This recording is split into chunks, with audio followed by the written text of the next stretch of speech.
Okay, so let's look at how to do an aiming diagram in AGi32. I've actually placed a couple on this drawing, but let's work with this pole right here because that's an easy one to start with. So there's already been a label, text label typed in as P4 pole 4. So let's go to add luminaire. Oops, sorry, modify luminaire, aiming diagram. And it says selector enter first point of window, so I'm going to window around my luminaires. Okay, so they're all selected. Next step is selector enter a reference or pole location. So this is basically where the pole is. So I'm just going to click right here. And the next step is selector enter a reference angle. So this is going to be the angle by which all the aimings are referenced to. So that would make logical sense that it would just be straight out in front, right? So that way we have degrees left or right of perpendicular to the wall. Okay, simple enough. Selector enter offset location, we don't need to worry about that, just right click and the aiming diagram dialog pops up. So here we can put in a label, pole 4. Okay, and we can show it at the location if we like. You could also type in some description, show that if you need to. The easiest way to do this is click grid. Okay, and it's going to go ahead and put these 4 luminaires into a grid across the top. And it's going to sort them by orientation and tilt. Best to do it this way because that way luminaires that are aimed way left are going to be on the left side of the diagram, and those that are aimed way right are going to be on the right side. And similarly, if you have multiple Z locations, those that are tilted with higher tilt angles are going to be on the top, and those with lower tilt angles or lesser tilt angles will be on the bottom. Okay, simple enough. Make sure you color them by luminaire color. It's easy to see that way. And then you have labeling, and we'll go ahead and include the label, and this is what's actually in this little text note right here. So we'll include the label. We didn't put in a description, so we won't bother with that. Height is good. The actual location, you can put that in, would be the reference to the origin in the project if you like. I'll leave that off. Offset is the information we skipped here a second ago. And then the reference angle, which is important, and it's all world coordinates, 0 being east, and that's actually set up in the reference. So this all looks pretty good.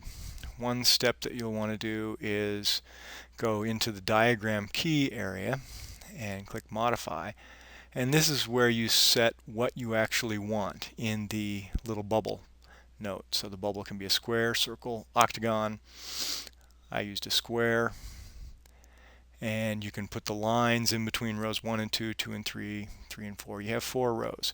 And what goes in each row is selected here. So what I've got is the sequence number, which is the luminaire number, setting in position number 1. So that's in the top right here. And then there's a line between rows 1 and 2. And then the next orientation, left or right, is in slot 2. So there it is. And then tilt up from vertical, you can do down from horizontal if you like, but tilt up from vertical is in slot 3, and there it is. And everything is center justified. So good enough. Okay, you can paste this information in, and I've already done that on the drawing, but if you just click paste, it gives you an opportunity to go drop that somewhere as a text note on the drawing. So we're ready to go.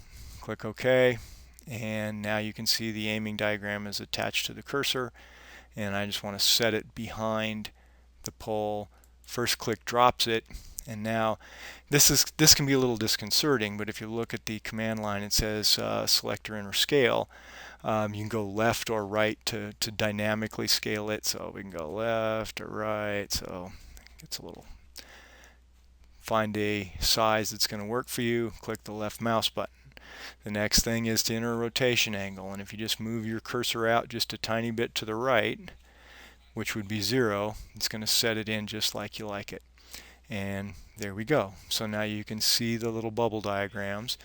This luminaire is number 14, and by the way, I labeled the aiming points, so you can see that's 14, and that's done with luminaire labels. And there's the pole 4 label. It's luminaire 14. It's 60 degrees left of this black arrow, and it's 70 degrees up from nadir. So pretty straightforward. The next one's 6 degrees right. You can see that right there. 6 degrees right of that black arrow. 39 degrees right, 78 degrees right, and the relevant tilts. And so that's easy.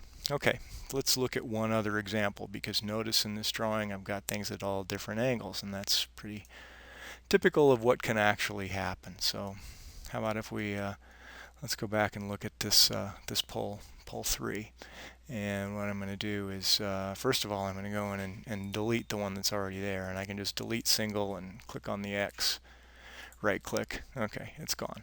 All right, so let's go back to the modify luminaire aiming diagram command, and first point a window around those luminaires, and now the reference or pole location. Let's click there. I didn't delete the little arrow from before, so I could have just done that with the text delete command too, but I forgot. So select or enter the reference angle. Again, I think it's best if it's 90 degrees off from one of the walls. It could have been that one, but I used this one. And then the offset location, we'll just go ahead and right click. Everything stays as it was before. The only thing you might want to enter is the note for pole 3. Okay, and make sure you select grid rather than automatic, although in this case automatic works too. And you click OK, and we'll go ahead and just drop it in somewhere behind. And the next thing is the scale, so I just go ahead and right click again, and then the rotation angle, I try to just line it up with that wall, and there you have it. If you need to move it, you can use the move drawing entity command, select the X, point to move from. We can move down here a little bit, get it out of the way, and there you have pole 3. So pretty straightforward. This makes it easy. You can see the different types of luminaires are set by color, so the black ones are a different label than the blue ones, and if you like, you can actually put the labels in the diagram. On this particular drawing, the luminaire labels are very long. Unfortunately, the aiming diagram feature doesn't support the new tags, luminaire tags, which we just implemented, and we'll have to do that, and I think probably I just discovered that, so I'm not sure we even knew it. But at any rate, that's how to do aiming diagrams. It's really straightforward. People can look at it and say, okay, that's pretty obvious. It's left or right of wherever this arrow is, and you want to make it intuitive, so generally try to line it up with a wall. So that's aiming diagrams.